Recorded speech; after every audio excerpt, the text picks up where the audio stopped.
রাত্রে সন্ধ্যার পরে আমি যাই ছোট ছেলের এখানে। বড় ছেলে বাড়িতে আসলো না। সকালবেলা আইসি 7:10 নাগাদ এরকম টাইমের দিকে আইসি। আইয়া দেখি আমার তালা খুলছি গেটে, খুলতেই দেখি জানলাটা খোলা, দরজা বন্ধ। হঠাৎ আমার মনে ভয় ঢুকলো, আরে জানলা তো সবসময় বন্ধ থাকিতে খোলা কেনে। লগালগ আমার ছোটো ছেলেরে ফোন করলাম যে দুর্বলে নিয়ে একটু আরে কিছু একটা ঘটছে। এরপরে আমি এদিক ওইদিক করিয়া তাকাইলাম, দেখি কোনো কিচ্ছে খোলা দেখলাম না।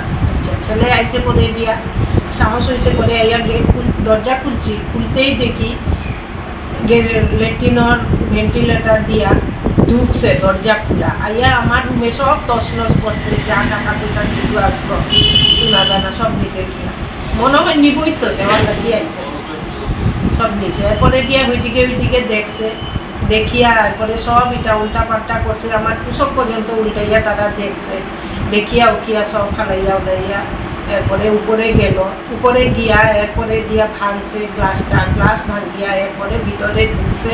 তখন ফিঙ্গার প্রিন্ট নিতে মানুষের আনলে পরে দিয়া দেখা যাইব।